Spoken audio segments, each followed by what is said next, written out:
tal? ¿Cómo les va? En Perfiles de hoy con el licenciado Eduardo Porretti, diplomático, actualmente radicado por su trabajo en Naciones Unidas y el autor de su último libro, La Nación Elegida, el rol de la religión en la política norteamericana. ¿Qué tal, Eduardo? Bueno, ¿cómo estás? ¿Cómo estás, Guillermo? ¿Cómo estás? Pero ¿cómo nace la idea de escribir? Bueno, siempre, desde hace muchos años, independientemente del trabajo profesional, desarrollé una labor académica y en particular una literaria, haciendo a veces ensayos, a veces ficción. Y este es un libro que recoge de alguna manera una serie de sensaciones que me generó la presencia visible de la religión en general en la sociedad norteamericana, estadounidense y en particular en algunos aspectos de la agenda política doméstica y en lo que trabaja el libro, que es la agenda de política exterior. ¿O sobre la política o sobre la misma sociedad norteamericana?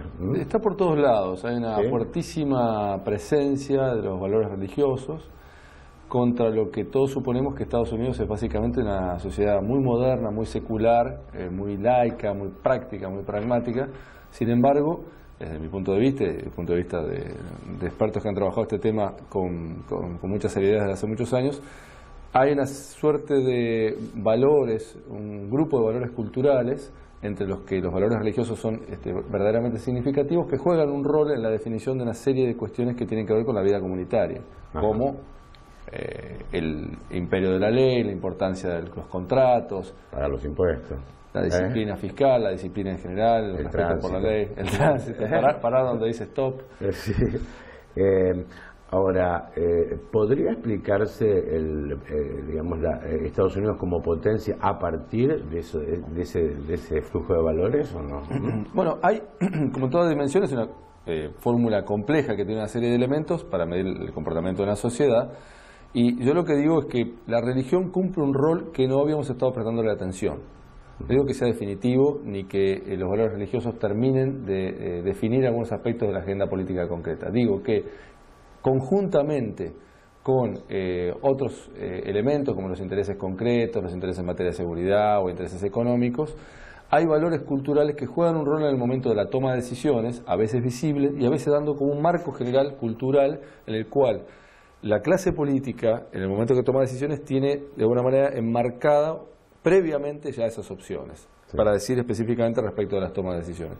Y mucho más atrás, mirando de manera transversal y sincrónica, desde el mismo momento de su fundación, desde los Pilgrims, desde Plymouth, desde 1624, 1630, con la llegada del Mayflower y de la Arbela, lo que iba a ser luego la futura sociedad norteamericana tenía una fuerte vinculación con un mandato religioso a partir de una suerte de autopercepción o de autodesignio de que consideraban que debían ser una sociedad modelo para el mundo. Sí. Ahora, el origen, digamos, calvinista, protestante, basado fundamentalmente muchas veces en la cultura del individualismo, sí, o del éxito personal, ¿no? ¿Cómo entonces se conjuga esta idea de una filosofía religiosa, por llamarlo de alguna forma, basada en este individualismo y a su vez un fuerte apego a las reglas que son las reglas de toda la sociedad? Es decir, ¿cómo se compatibilizan estas dos ideas, ¿no? Bueno, eso es lo que hace Estados Unidos tan único. Tanto el respeto por el otro, cuando a su vez la religión nos está marcando un profundo individualismo. Bueno, eso es lo que hace tan único a Estados Unidos, nos genera tanta perplejidad, o a los politólogos, a los sociólogos, dice, bueno, a ver, todos aprendimos que de la modernidad, o sea, el relato moderno, pragmático, tecnológico, la explicación lógica de los sucesos naturales, que es una contribución de la humanidad posterior a la Edad Media, hace que una sociedad progrese porque controla, maneja, explica los fenómenos y produce una serie toma una serie de decisiones que hace que una sociedad mejore. Y por otro lado, como fuimos enseñados, tenemos las sociedades tradicionales, rurales, con una mirada antigua, mágica de la realidad, que en general son atrasadas. Ahora, Estados Unidos es una combinación de ambas. ¿Por qué? Porque en la beta religiosa, muy temprana, en la rama calvinista del protestantismo, hay un elemento clave que es el no rechazo y en todo caso el enamoramiento y la recepción bendita al fenómeno del cambio. El quicio, el aspecto clave allí es que el cambio en una sociedad tradicional, mágica, de religiosidad a la antigua, es violentamente rechazado, porque son sociedades no solamente rurales, no solamente tradicionales, sino que apegadas al orden y no proclives a la imaginación, a la innovación, al cambio de la competitividad y a la competencia en general. Mientras que el formato que estructuraron las ideas religiosas, más los principios económicos, más los intereses propios del capitalismo, en esa sociedad americana, norteamericana, estadounidense temprana, en esa organización de los Pilgrims, en esas 13 colonias, estaba fuertemente vinculado con apoyar la idea de cambio, junto con otra paradoja que vos mencionabas recién, que es una sociedad muy individualista, muy competitiva, pero que a la vez ve la manera de celebrar como logro comunitario, como reconocimiento social a la persona que crece y obtiene reconocimiento económico y social. Claro, porque a veces a lo mejor desde estos lugares podemos entender un excesivo individualismo a costa de los demás. ¿No? Me parece que en Estados Unidos no, me parece que es una cosa puede ser consecuencia de la otra o no. Es una combinación, no necesariamente. No, es una combinación de ambas.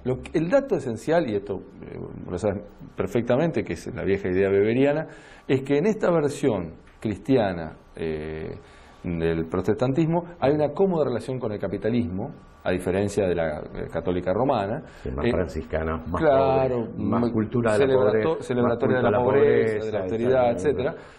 ¿Por qué? Porque digamos, lo que hay no es solamente un discurso religioso, no es solamente una cuestión teológica. Aquí lo que es la vocación y la idea de cómo construir una sociedad. Los americanos muy tempranamente, a mediados del siglo XVII, tenían claro que querían organizar una sociedad que fuera exitosa, que progresara, y para eso necesitaban una serie de glue, de pegamentos sociales, y la religión era la perfecta, sigue siendo la perfecta. El momento en que crecer, acumular dinero, competir, lejos de ser un delito social, era bienvenido. ¿Por qué? Porque en el origen mismo de la visión calvinista del protestantismo, hay toda una discusión de cómo salvar el alma, ¿no? Básicamente, la doctrina de las obras, que es la que se aplica en la versión católico-romana, es en función de lo que uno hizo, va a tener reconocimiento. En la versión pura y dura de cierta rama del calvinismo, hay un designio inicial y no importa lo que uno haga, de todas maneras el alma ya está condenado, salvada desde apenas nace. Sí. Mientras que este grupo, combinado con ciertos grupos del puritanismo que dominan esta rama calvinista que se instala en América del Norte, hacen una comisión y dicen, efectivamente, el alma está salvada o condenada desde el principio, pero en función de nuestro éxito económico y social, nosotros podemos reconocer si de alguna manera vamos a ser salvados. Y ese es el truco que encuentran tempranamente los líderes políticos para decir, somos el pueblo elegido, tenemos que crecer políticamente, tenemos que triunfar económicamente y acumular dinero porque eso no está mal visto desde el punto de vista religioso, y en todo caso, en ese éxito primero económico y en ese reconocimiento social, podríamos estar viendo, ¿por qué no?, el dato de que nuestra alma ha sido una de las elegidas para ser salvada.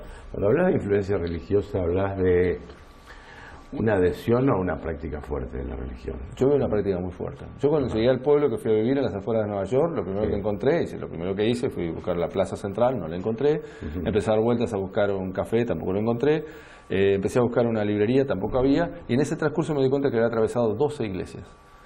Entonces dije, evidentemente no se juntan en el café, no se juntan en la plaza, evidentemente se juntan en la iglesia. En algún lado la gente establece lazos comunitarios. Y es muy significativo que eso no se haga ni en la plaza de Mayo nuestras, o la plaza que fuera, ni en el café de la esquina.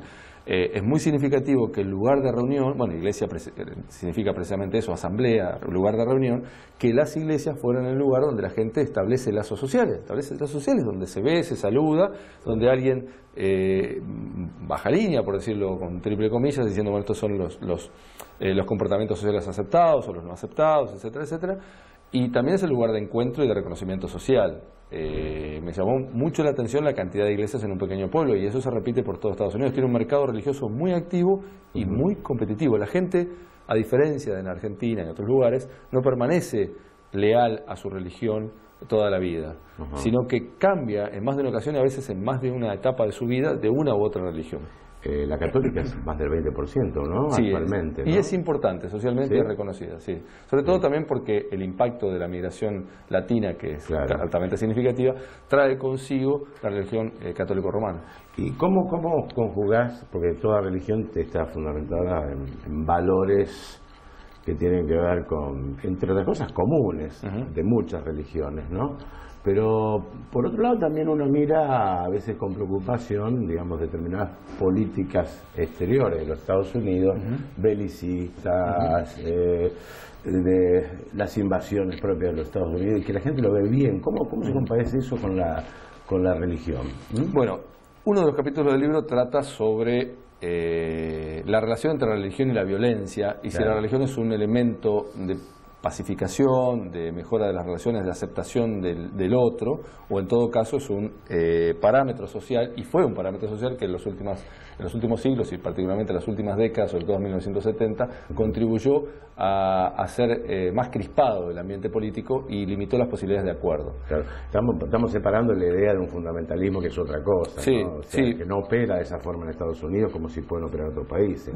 Sí, no, a ver, para empezar, la gente dice la palabra fundamentalismo con mucha alegría y rápidamente la asocia con ciertos extremismos islámicos, y lo más simpático del asunto es que The Fundamentals es una secta protestante estadounidense, y es el origen del fundamentalismo. El fundamentalismo es en todo caso occidental, cristiano y particularmente protestante. La idea de que hay una serie de fundamentos que no solamente es el grupo que lo arma, dice, en estos principios elementales, fundamentales, de vienen fundamentos, creemos, sino que deben ser de alguna manera impuestos al resto de la sociedad. La idea de que la nueva buena debe ser comunicada y en todo caso mejor que sea aceptada por el resto, esa idea pura y dura de la militancia religiosa no es una idea precisamente musulmana, en todo caso es una idea protestante, es decir, occidental. Sí. Ahora, lo que esto, entiendo yo, sugiero yo, y en eso de alguna manera circula el libro, tratar de trazar un mapa de qué modo esto se combina, esta idea de que la religión es un elemento clave para definir la identidad propia, y que hay allí un designio de que nosotros somos, dicen ellos, el pueblo la nación elegida para cometer una serie de conductas importantes en el mundo. Cómo esto se compatibiliza con otras conductas, como las imperiales, como la falta de respeto a la soberanía, como las invasiones bélicas. Claro, yo recuerdo, por ejemplo, una gran discusión que hubo, no la recuerdo yo, sino que la leí, una gran discusión que hubo en la invasión a Filipinas, por ejemplo, ¿no? En Filipinas, la participación en golpe de Estado en países. Por supuesto, América Latina es un lugar, pero digo la de Filipinas porque es muy particularmente relacionado con el tema religioso. En 1902, el senador Beveridge dice dos cosas. Primero, hay que ir a cristianizar a estos salvajes, ¿no? Que es una frase que tiene como 20 errores de corrección política en 4 palabras. Pero digo, hay que ir a cristianizar a estos salvajes, es suponer de que bueno, son como aborígenes que practican religiones que no son merecedoras de respeto, y hay que imponer Lo primero que hay además es un desconocimiento, porque los filipinos eran cristianos ya en ese momento y eran católicos. Todavía de hecho lo siguen siendo bastante. Y lo segundo, que la segunda frase del senador Beveridge, que es muy importante, que define de alguna manera el comportamiento del Senado en la salida de tropas en 1902, dice: Estados Unidos debe actuar como un líder en el mundo porque le ha sido dado, que es una frase, es un concepto bastante religioso, como que algo ha sido recibido como no es un derecho, sino más bien es un burden, es una obligación. Un pueblo elegido. Sí, tal cual. Le ha sido el pueblo elegido entre los católicos. Tal cual. Le ha sido dado la responsabilidad de trasladar la idea de la democracia y la libertad en el mundo. Y eso es una cosa bastante peligrosa. Recuerdo siempre una frase de José Pablo Feynman en el año 84-85 que decía: para los americanos la democracia es una cosa que se desembarca. Entonces, eso es una cosa riesgosa. No es que yo no sea un demócrata perfecto, pero sí digo que el mundo es muy diverso y hay que ser muy tolerante y muy capaz de entender las diversidades culturales que sostienen ideas peregrinas como la de implantar reformular estados, reformular gobiernos y modificar los formatos culturales y políticos que tiene la sociedad, porque todo lo que sea implantado y que no tenga apoyo nativo, lógico y que forme parte del mismo proceso de la decisión, en general es artificial y no tiene un buen resultado. Y esta influencia que describís en el libro se ve tanto en los Estados Unidos profundo como en ciudades tan cosmopolitas como puede ser Nueva York o Washington, donde operan diversas. El libro tiene un trabajo, sobre todo en las últimas partes, es decir, el libro empieza con la fundación y demás, o con los primeros movimientos de pilgrims, de pioneros, y llega hasta Obama, en los primeros años de Obama. Y allí, sobre todo en la parte final del libro, hay todo un análisis de lo que se conoce como las cultural wars, las guerras culturales. Hay una guerra cultural que no es nueva, que ya hubo en el momento de la discusión sobre la esclavitud, en 1860, que por supuesto generó, además de los intereses económicos y sociales y las distintas velocidades de las dos sociedades, generó la guerra norte contra sur. La secesión.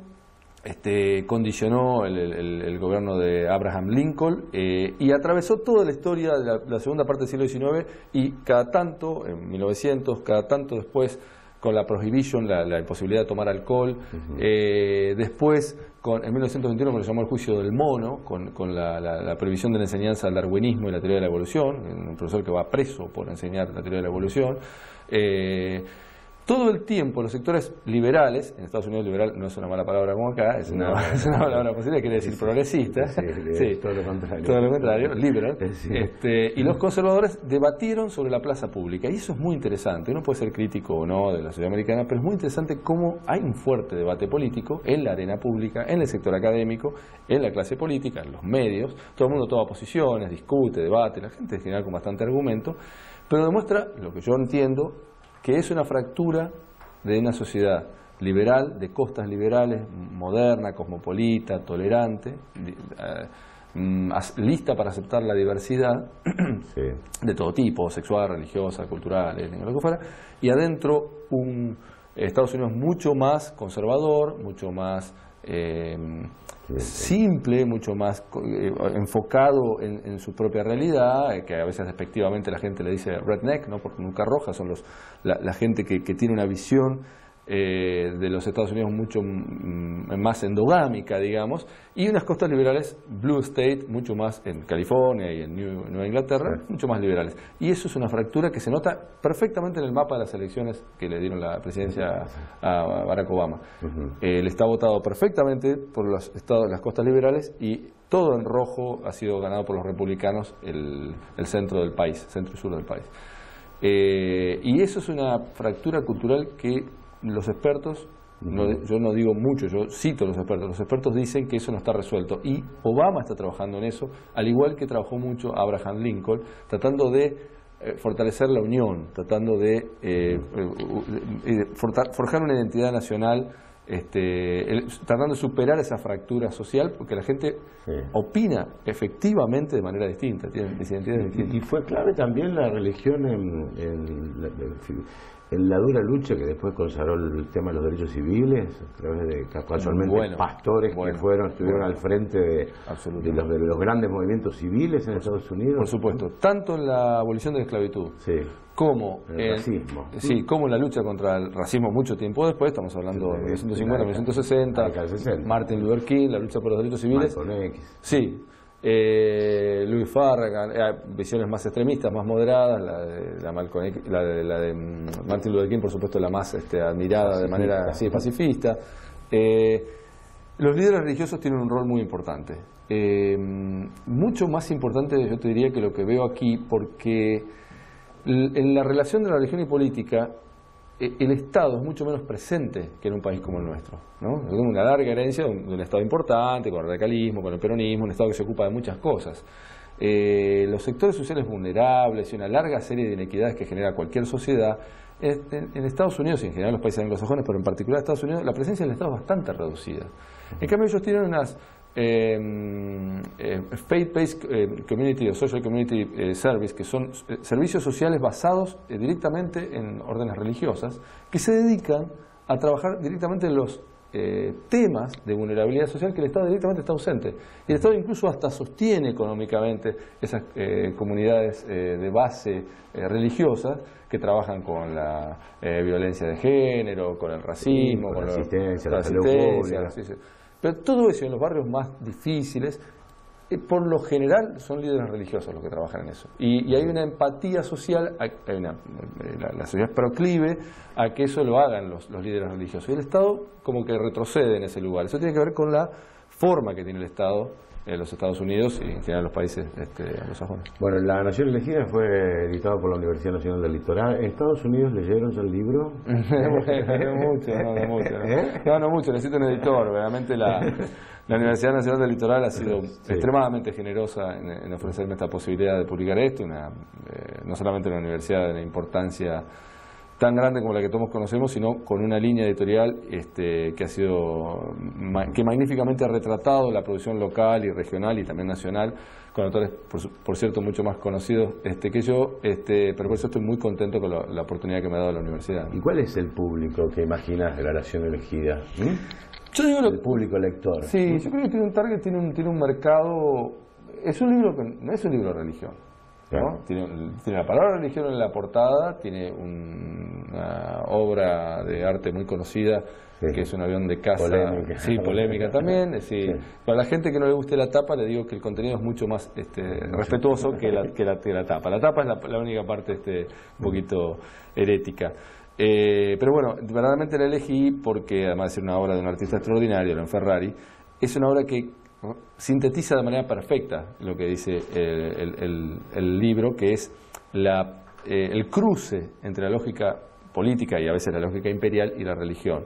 Yo creo que el target, volviendo a la pregunta, o el mercado específico del libro, es un mercado para gente que le gusta la política, y en general pienso en un sector académico y demás, estudiantes que sé que lo han estado comprando y así, pero también para gente que le gustan los temas culturales. Y también hay que decir algo, Estados Unidos es un país que, siendo el país más importante del mundo, no ha recibido mucha atención del sector académico argentino.